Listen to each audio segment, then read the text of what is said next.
ওই সমস্ত চেয়ার গুলো যেগুলোতে দেশ চালানো যায়, এই 1628টা চেয়ার যতদিন পর্যন্ত ভালো না হবে, এদের কথাবার্তা যখন লাইন মতো না আসবে, ততদিন এই দেশ শান্ত হবে না। এখন যদিও হালকা পাতলা লাইনে আসতেছে, এখনো পুরাটা আসেনি। আমরা চাই এই 1628টা চেয়ারে যাদেরকে বসাবেন, তাদের চরিত্র যেন হযরতে আবু বকরের মতো হয়। দেশটা এমনি দাঁড়িয়ে যাবে। কি করেছিলেন তার জীবন থেকে 2 মিনিট বলি। হযরতে আবু বকর সিদ্দিক, তিনিও রাষ্ট্রের দায়িত্বে ছিলেন। তার স্ত্রী একদিন ডাক দিয়া বলছে, স্বামী, ছেলে পায়েস খেতে চেয়েছে, ঘরে তো ওইরকম কিছু নেই, এক কাজ করেন, অর্থমন্ত্রীর দায়িত্বে যিনি আছেন বাইতুল মালে, তাকে বলেন আগামী মাসের বেতন যেন আমাদেরকে দিয়ে দেয় অ্যাডভান্স। তিনি বললেন ঠিক আছে। অর্থমন্ত্রীকে বলেন, দেখো আগামী মাসের বেতন আমার লাগবে, অ্যাডভান্স দিয়ে দাও, সামনের মাসে আমার দেওয়া লাগবে না। অর্থমন্ত্রী ওই রকম, উনি ডাক দিলেন, খলিফা, আপনি যে আগামী মাস পর্যন্ত বাঁচবেন সেটা লিখে দেন, আর আগামী মাস পর্যন্ত জনগণ আপনাকে এই চেয়ারে বসিয়ে রাখবে, ওইটার গ্যারান্টি দেন। আপনাকে আমি আন্দাজে আগামী মাসের বেতন দেব, আমি কোন কারণে দেব।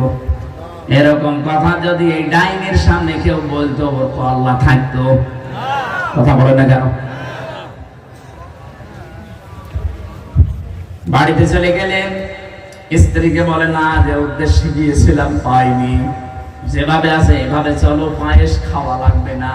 কি মনে করেন আপনি, প্রেসিডেন্টের ছেলে পায়েস খাবে, টাকা নেই, আর আমাদের প্রেসিডেন্টের ছেলের এক এক মাসে নাকি কয়েক কোটি টাকা শুধু ফুর্তি করিয়ে উড়িয়ে বেড়ায়। এ পৃথিবীর একমাত্র বিজ্ঞানী যার কোনো আবিষ্কার নেই। হ্যাঁ, পৃথিবীর একটাই মাত্র বিজ্ঞানী আছে যার কোনো আবিষ্কার নেই। বিজ্ঞানী হতে হলে তা আবিষ্কার করে বিজ্ঞানী হওয়া লাগে। আর এমন এক বিজ্ঞানী আমরা পেয়েছি, জীবনে কোনো আবিষ্কার করেনি, নামে বিজ্ঞানী।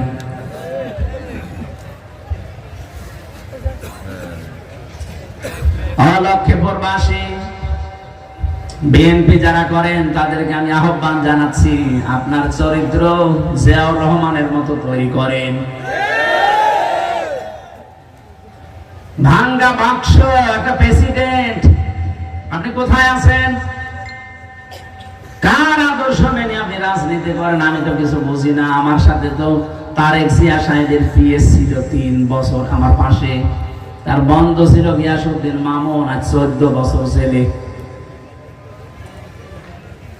বাতিলের রসানলে পড়ে এই মানুষগুলো, যুবক মানুষ, কতদিন পর্যন্ত পড়ে আছে জেলখানায়। যাদেরকে যে মামলা দিয়েছিল আমি দেখেছিলাম জামিন যোগ্য সব, কিন্তু ওই ডাইনির কারণে আমরা কেউ জামিন পাইনি, খালি লাল দাগ মারা ছিল।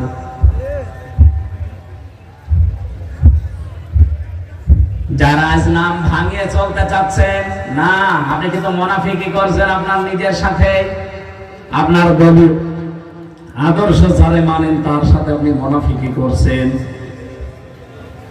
জিয়াউর রহমানের জীবনী আমি পুরাটা পড়েছি, ওই তার সাথে তো আপনার মিল পাই না। তার নিজের জামা ছোট হয়ে গেলে ছিঁড়ে কেটে তারেক রহমানের আর আরাফাতের জামা বানিয়ে দিত। আর আপনি কি দল করেন যে আপনার জামার অভাব হয় না? মানতে হলে যে লোকটা করেছে তার মতো করেন, আপনি দাম পাবেন। আজ পর্যন্ত বঙ্গবন্ধুকেও হত্যা করা হয়েছে, জিয়াউর রহমানকেও হত্যা করা হয়েছে, কিন্তু বঙ্গবন্ধুর নামে কেউ শহীদ বলে ডাকে না, অথচ জিয়ার নাম শুনলে মানুষ বলে শহীদ জিয়া। এমনি বলে। আরাফাতের ময়দানে যান, লক্ষ লক্ষ হাজী সাহেবেরা তার জন্য অন্তত একবার হলেও দোয়া করে, কারণ মাথার উপরে যে ছায়াটা পায়, ওই ছায়ার আবিষ্কারক জিয়াউর রহমান। নিম গাছ লাগিয়েছিল, লক্ষ লক্ষ নিম গাছ লাগিয়ে দিয়েছে। আমিও তো কয়বার গেলাম, সেখানে যাওয়ার পরেই এমনি অটোমেটিক আমার মুখ দিয়ে দোয়া চলে আসে, আল্লাহ তুমি যাই করো শহীদ জিয়াকে মাফ করে দিও, কারণ তার কারণে আজকে আমরা একটু ছায়া পাচ্ছি। কত লক্ষ হাজিরা যায় সেখানে, সবাই কিন্তু এই দোয়াটা করে। আর আরাফাতের ময়দানের দোয়া 100 ভাগ কবুল হয়। সুবহানাল্লাহ বলতে পারেন না? এরকম কিছু কাজ করে তো দেখাবেন মানবতার জন্য। আপনি যদি এখন উল্টা পাল্টা আরম্ভ করেন, আরে ভাই কত গোয়েন্দা লিগে আছে আপনি জানেন দেশে বিদেশের, আপনি কিছুই টের পাচ্ছেন না বাস্তবতা। আমিও টের পেতাম না, কিন্তু এখন টের পাচ্ছি। বিশেষ করে 3টা বছর আমি এই কঠিন অবস্থায় না থাকলে আমি অনেক কিছু জানতাম না। দুনিয়ায় গা ভাসিয়ে চলতাম, এখন দেখছি না এই কুষ্টিয়া থেকে পর্যন্ত এসেছি, এটা আমার কপাল। আবার বাড়িতে ফিরে যাব, যদি সহিষ্ণুভাবে ফিরে যেতে পারি, এইটাও আমার কপাল। কত কিছু লাগানো আছে আমাদের পেছনে, প্রতিটি মানুষের পেছনে এটা লাগানো আছে। আমি ধরা পড়ার পরের দিন মাওলানা আমিরুল ইসলাম বেলালী সাতক্ষীরায় বাড়ি, আলেমদের সভাপতি ছিল ওই সময় মুফাসসির পরিষদের। মানে আমার বাড়িতে কল দিয়েছে, জিজ্ঞাসা করছে হামজাকে যদি খবর পাও তো বলবা এই এই কথাগুলো। ও শয়তানরা দেখছি সকালবেলা আমার এই রিমান্ডে এইগুলো দেখাচ্ছে। আশ্চর্য তো, কোথায় কে কোন নাম্বারে কল দিয়েছে সেটা পর্যন্ত সব রেকর্ড করা ছাড়া। আমি যদি একটু উল্টা পাল্টা মিথ্যা বলবো না, ওইগুলো আমার দেখি আগে। ওই সময় বলেছি, বসে বুঝেছিলাম যে কি অবস্থায় আছি আমরা। বিশেষ করে বাটন মোবাইলে যারা কথা বলে, এ বাটন মোবাইলে কথা বলা আর থানায় বসে বসে কথা বলা একই। বলে হোয়াটসঅ্যাপ রেকর্ড হয় না, কে বলেছে রেকর্ড হয় না? সবগুলো রেকর্ড হয়। এই জন্য গোয়েন্দা নজরদারিতে এলাকায় দেশের 18 কোটি মানুষে আছি, দেশি এবং বিদেশি। তামাম দুনিয়ায় যে ভয়েস অফ আমেরিকা, মাইক্রোসফট, এগুলো সব খ্রিস্টানরা ইহুদিরা চালায়। আপনি দেখেছেন কি কি রিপোর্ট এখন বের করছে। ভারত এতদিন আমাদের পেছনে মিথ্যা তথ্য ছড়িয়েছে, প্রপাগান্ডা চালিয়েছে যে বাংলাদেশের সংখ্যালঘু নির্যাতন হয়, এটা দাহা মিথ্যা কথা। পৃথিবীতে এখন 257টা দেশ আছে, সবচেয়ে বেশি সংখ্যালঘু নির্যাতনের তালিকায় আছে ভারত। আর যত মিথ্যা তথ্য ছড়ানো 1 নম্বরের তালিকায় ভয়েস অফ আমেরিকা দিয়েছে, এটাও ভারত। দেখেননি মলম সাংবাদিক হকার এরকম মিথ্যা কথা বলে। 3 দিন আগে পঞ্চগড় এবং মাগুরা থেকে 2 জন মহিলা গেছে তাদের হাতের চিকিৎসা করাবে। ওই মলমের ভাইরা ভাই আছে একজন, বলছে আপনি বলেন যে বাংলাদেশে আপনার মেয়েকে রেপ করা হয়েছে, ওই দেশে পূজা পার্বণ করা যাচ্ছে না, আমরা পালিয়ে চলে এসেছি, আপনি এটা বলেন, আমরা বিশ্ব মিডিয়ায় ছড়িয়ে দিই। মেয়েটা ওই রকম ডাক দিয়ে বলছে, কি বলেন আপনি? আগস্টের 5 তারিখের পর থেকে আজকের এই দিন পর্যন্ত সব চাইতে বড় নিরাপদে আছি আমরা হিন্দুরা। আর আমার মেয়েকে রেপ করা হয়েছে, মানে মেয়েকে আমি নিয়ে এসেছি হাতের চিকিৎসা করার জন্য।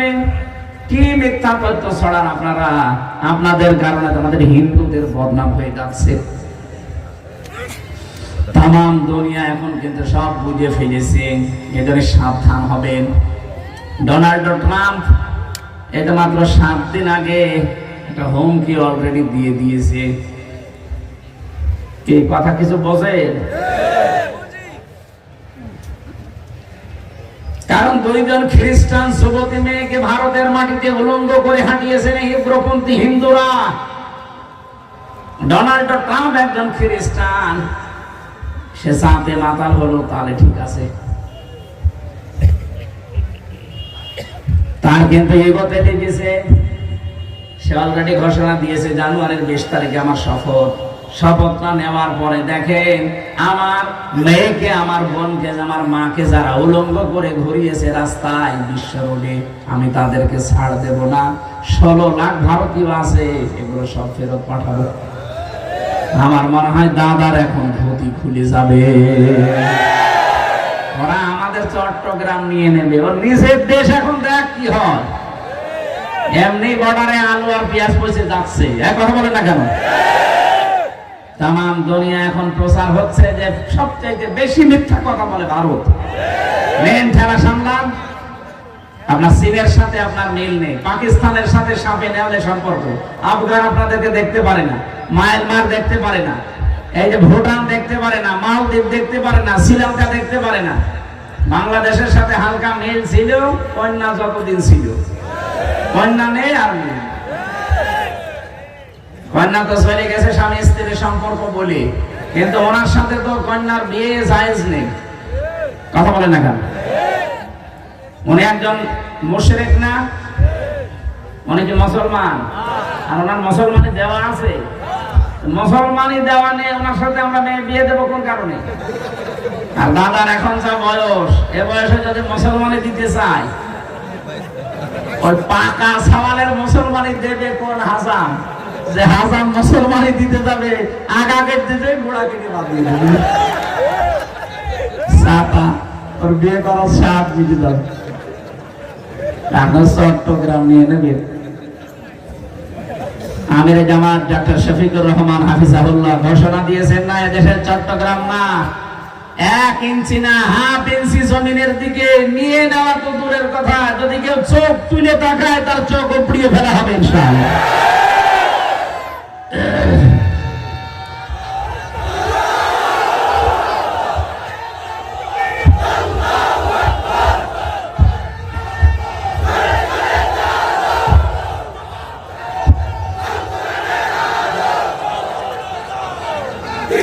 আলহামদুলিল্লাহ ভাই।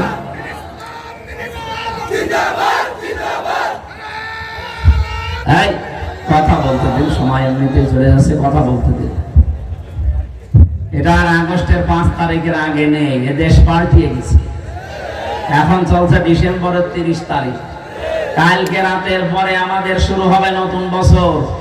কিন্তু আমরা একটা সাবধান বাণী উচ্চারণ করছি। কুষ্টিয়াতে আজকে মাইকিং হয়েছে, যে খ্রিস্টানদের দেওয়া, হিন্দুদের দেওয়া এই 31st নাইট উদযাপন করা মুসলমানের দেশে চলবে না।